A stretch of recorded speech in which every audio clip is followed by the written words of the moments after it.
بسم اللہ الرحمن الرحیم۔ ناظرین کرام، السلام علیکم ورحمۃ اللہ وبرکاتہ۔ داستان انفو کی جانب سے آداب قبول کیجیے۔ اللہ سبحانہ و تعالیٰ کی طرف سے آپ سب پر رحمتیں اور برکتیں نازل ہوں، آمین۔ ناظرین کرام، یہ اسلامی تاریخ کی ایک حقیقت ہے کہ صوفیاء و مشائخ نے دلوں کو مسخر کر کے درویشانہ خلعت میں حکمرانی کی، اور آج بھی اہل ایمان کے دل انہی اولیاء اللہ کی محبتوں سے لبریز ہیں۔ بے شک انہی ہستیوں نے اسوہ رسول اور اکابرین اسلام کے طرز عمل کو اختیار کر کے نور الہی کو ہر طرف منور کر دیا، اور راہ گمگشتہ کے مسافروں کو صراط مستقیم پر گامزن کر دیا۔ انہی برگزیدہ ہستیوں میں ایک محبوب ہستی، آسمان ولایت کے آفتاب، علم و معرفت کے تاجدار، محبوب سبحانی، سلطان طریقت، عالم ربانی اور سرتاج الاولیاء کے القابات سے ملقب سلسلہ قادریہ کے بانی حضرت شیخ عبد القادر جیلانی رحمۃ اللہ علیہ بھی ہیں، جو ہماری آج کی بحث کا موضوع ہے۔ مگر آگے بڑھنے سے قبل آپ سے گزارش ہے کہ ہمارا چینل سبسکرائب کریں اور بیل آئیکن پریس کریں۔ آپ سب کا بے حد شکریہ۔ ناظرین کرام، سیدنا شیخ عبد القادر جیلانی رحمۃ اللہ علیہ کا نام عبد القادر، کنیت ابو محمد اور لقب محی الدین ہے۔ آپ یکم رمضان المبارک سن 470 ہجری کو بمطابق 17 مارچ 1078 عیسوی ایران کے شہر جیل یا جیلان میں پیدا ہوئے۔ آپ کے والد کا نام ابو صالح بن موسیٰ تھا، جبکہ آپ کی والدہ کا نام ام الخیر فاطمہ بنت ابو عبداللہ سومعی الحسینی تھا۔ آپ کا سلسلہ نسب والد کی طرف سے امام حسن اور والدہ کی طرف سے امام حسین رضی اللہ عنہما تک پہنچتا ہے۔ مسلم دنیا میں آپ کو غوث الاعظم اور پیر دستگیر کے لقب سے زیادہ تر یاد کیا جاتا ہے۔ حضرت شیخ عقیل سنجی رحمۃ اللہ علیہ سے پوچھا گیا کہ اس زمانے کے قطب کون ہیں، تو آپ نے فرمایا کہ اس زمانے کا قطب مدینہ منورہ میں پوشیدہ ہے، سوائے اولیاء اللہ کے اسے کوئی نہیں جانتا۔ پھر آپ نے عراق کی طرف اشارہ کیا اور فرمایا کہ اس طرف سے ایک عجمی نوجوان ظاہر ہوگا، وہ بغداد میں وعظ کرے گا اور اس کی کرامتوں کو ہر کوئی جان لے گا۔ وہ فرمائے گا کہ میرا قدم تمام اولیاء اللہ کی گردن پر ہے۔ تمام علماء و اولیاء اس بات پر متفق ہیں کہ شیخ عبد القادر جیلانی رحمۃ اللہ علیہ مادرزاد یعنی پیدائشی ولی ہیں۔ آپ کے متعلق یہ کرامت گیلان میں بہت مشہور ہوئی کہ ماہ رمضان میں آپ طلوع فجر سے غروب آفتاب تک ماں کا دودھ نہیں پیتے تھے۔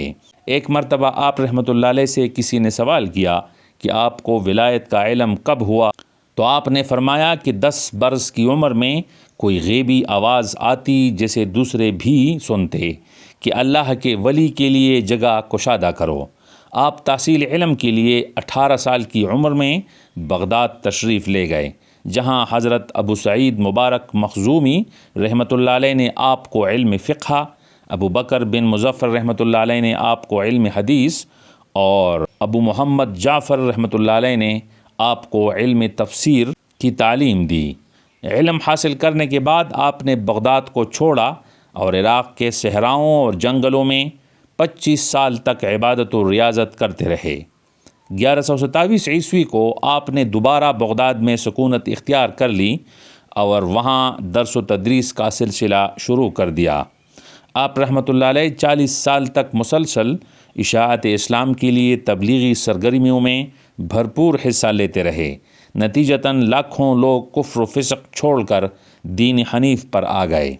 آپ رحمۃ اللہ علیہ مسلک کے لحاظ سے اہل سنت حنبلی تھے اور وہی عقائد رکھتے تھے جو صحابہ کرام اور سلف صالحین رکھتے تھے۔ آپ علوم ظاہری و باطنی کے ایک متبحر عالم تھے۔ ایک قول کے مطابق ایک دن آپ کی مجلس میں ایک قاری نے قرآن کریم کی آیت تلاوت کی۔ آپ رحمۃ اللہ علیہ نے اس کی تفسیر بیان کرنی شروع کر دی۔ پہلے ایک تفسیر پڑھی، پھر دوسری، پھر تیسری، اور یہاں تک کہ آپ نے اس آیت کی 11 تفسیریں بیان فرمائیں۔ اس کے علاوہ آپ نے 40 وجوہ بھی بیان کیے اور ہر معنی و تفسیر کی جدا جدا تفصیل بھی بیان فرمائی۔ اسے دیکھ کر حاضرین دم بخود رہ گئے۔ تمام علماء عراق آپ سے رجوع کرتے تھے اور دنیا کے کونے کونے سے آپ کے پاس فتوے آیا کرتے تھے۔ کسی بڑے سے بڑے عالم فاضل کو بھی آپ کے جواب کے خلاف کچھ کہنے کی جرأت نہ ہوتی تھی۔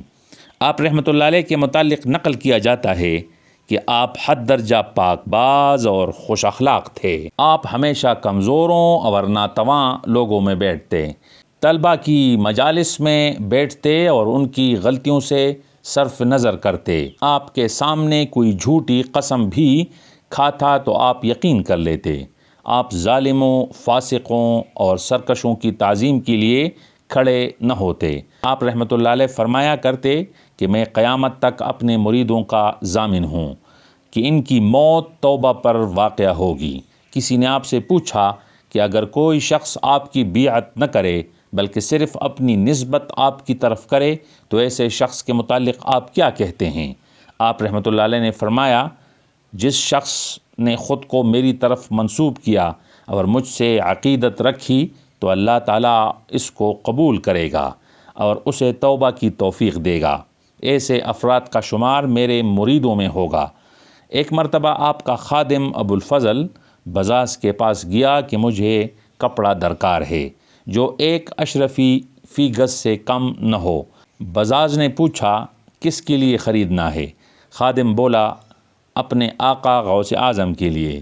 یہ سن کر بزاز کے دل میں آیا کہ شیخ نے بادشاہی وقت کے لیے بھی کپڑا نہیں چھوڑا۔ بزاز ابھی یہی سوچ رہا تھا کہ اس کے پاؤں میں ایک کیل چبھی جو نکلنے کا نام نہ لے رہی تھی۔ جب جان کے لالے پڑ گئے تو مجبوراً غوث پاک کے پاس آئے۔ آپ رحمۃ اللہ علیہ نے اسے کہا کہ تم نے ہم پر اعتراض کیوں کیا؟ پھر فرمایا، مجھے اپنے معبود برحق کی عزت کی قسم کہ مجھے حکم دیا گیا ہے کہ اے عبد القادر وہ کپڑا پہنو جس کی قیمت فی گز 1 اشرفی ہو۔ پھر مزید فرمایا کہ یہ کپڑا میت کا کفن ہے اور میت کا کفن نفیس ہونا چاہیے جو 1000 موت کے بعد نصیب ہوتا ہے۔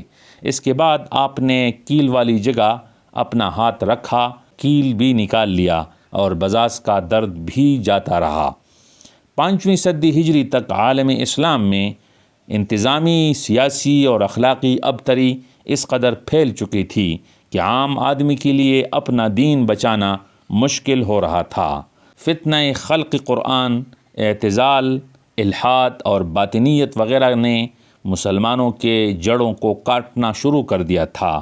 تاہم 5ویں صدی کے آخر میں اللہ تعالیٰ نے حجت الاسلام حضرت امام غزالی رحمۃ اللہ علیہ اور شیخ عبد القادر جیلانی رحمۃ اللہ علیہ سے امت کی اصلاح اور دفاع کا عظیم کام لیا۔ حضرت شیخ عبد القادر جیلانی رحمۃ اللہ علیہ کی شہرت کرامات کی وجہ سے اتنی پھیلی کہ بہت سے واقعات کو آپ کے ساتھ غلط طور پر بھی منسوب کیا گیا۔ تاہم یہ بھی مسلمہ حقیقت ہے کہ جید اولیاء اور صوفیاء نے آپ سے کراماتی واقعات نقل کیے ہیں۔ ان مشائخ میں سے حضرت شیخ علی بن بستی، شیخ شہاب الدین سہروردی اور شیخ عبداللہ یافعی وغیرہ بہت معروف ہیں۔ شیخ عبد القادر جیلانی رحمۃ اللہ علیہ کی نصیحتیں پرتاثیر ہوتیں، آپ کے مواعظ سے محفل جذباتی ہو جاتا۔ کہا جاتا ہے کہ لوگ بے ہوش ہو جاتے۔ فیوض یزدانی میں منقول ہے کہ آپ نے فرمایا کہ انسان کسی کو بھی نفع و شر پہنچانے سے عاجز ہے۔ حق تعالیٰ مخلوق کے اندر تصرف فرماتا ہے اور مخلوق کے ہاتھوں مخلوق کو خیر و شر پہنچاتا ہے۔ فیوض یزدانی میں مزید روایات بھی موجود ہیں۔ آپ نے فرمایا کہ وہ شخص اپنے آقا کی خوشنودی سے محروم ہے جو آقا کی حکم کی تعمیل نہ کرے، اور جو حکم آقا کی طرف سے نہیں اس میں مشغول رہے۔ یہی اصل محرومیت اور مردودیت ہے۔ اسی طرح آپ کا ایک اور ارشاد ہے کہ اے غافل انسان، تو غیر کی طلب میں مشغول رہ کر اپنے رب کی ذات و رضا سے غافل نہ رہے۔ بسا اوقات تو اس سے فراخی رزق مانگتا ہے اور کیا پتہ ایسا نہ ہو کہ جو تو مانگتا ہے تیرے لیے فتنہ نہ بن جائے۔ تو نہیں جانتا کہ تیرا بھلا کس میں ہے، لہٰذا خاموش رہ، جس حال میں وہ رکھنا چاہے اسی حال میں رہ۔ ارشاد فرمایا کہ آزمائش ہونے ضروری ہیں، خصوصاً دعویٰ کرنے والوں کا۔ اگر امتحان نہ ہوتا تو مخلوق ولی ہونے کا دعویٰ کرتی۔ فرمایا کہ نفس جب اللہ کا مطیع بن جاتا ہے تو اس کا رزق ہر جگہ سے اس تک پہنچتا ہے، پھر جب نفس نافرمانی کرتا ہے تو رزق کے اسباب منقطع کیے جاتے ہیں۔ تیرا دل کس قدر سخت ہے کہ کتا بھی شکار کرنے اور کھیتی مویشی کی نگہبانی اور اپنے مالک کی حفاظت میں اپنے مالک کی خیرخواہی کرتا ہے، حالانکہ وہ اسے شام کو صرف 2 نوالے یا ذرا سی مقدار میں کھانا دیتا ہے، اور تو ہر وقت اللہ تعالیٰ کی نعمتوں میں مستغرق رہتا ہے، مگر ان نعمتوں کے دینے سے جو اس کو مقصود ہے اس کو پوری کرنے سے قاصر ہے، اس کو پوری کرتا ہے اور نہ ہی اس کا حق ادا کرتا ہے، بلکہ اس کے برعکس اس کی نافرمانی کرتا ہے۔ حضرت شیخ عبد القادر جیلانی رحمۃ اللہ علیہ نے طالبین حق کے لیے گراں قدر کتب تحریر کیے، جن میں غنیۃ الطالبین، الفتح الربانی والفیض الرحمانی، فتوح الغیب، بہجت الاسرار، الحدیقۃ المصطفویہ، الرسالۃ الغوثیہ، جلاء الخاطر، ملفوظات اور جغرافیۃ الباز الاشہب شامل ہیں۔ آپ رحمۃ اللہ علیہ 11 ربیع الثانی 561 ہجری بمطابق 12 فروری 1166 عیسوی کو بغداد میں ہفتہ کی شب فوت ہو گئے۔ آپ نے 89 سال کی عمر پائی اور آپ کو آپ کے مدرسے کے احاطے میں دفن کیا گیا۔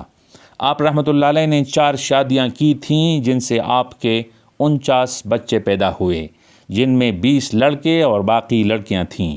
آپ کے ہزاروں شاگردوں میں سب سے نمایاں شعیب ابو مدین، علامہ سمعانی، عمر بن علی القرشی، شیخ موقف الدین ابن قدامہ اور شیخ علی بن ادریس قابل ذکر ہیں۔ تو ناظرین، کیسی لگی آج کی ڈاکومنٹری؟ اگر پسند آئی ہو تو لائک کریں اور کمنٹ سیکشن میں اپنا تبصرہ بھی رقم کریں۔ انشاءاللہ اسی طرح کی ایک اور ڈاکومنٹری کے ساتھ پھر حاضر ہوں گے۔ اجازت دیجیے، اللہ نگہبان۔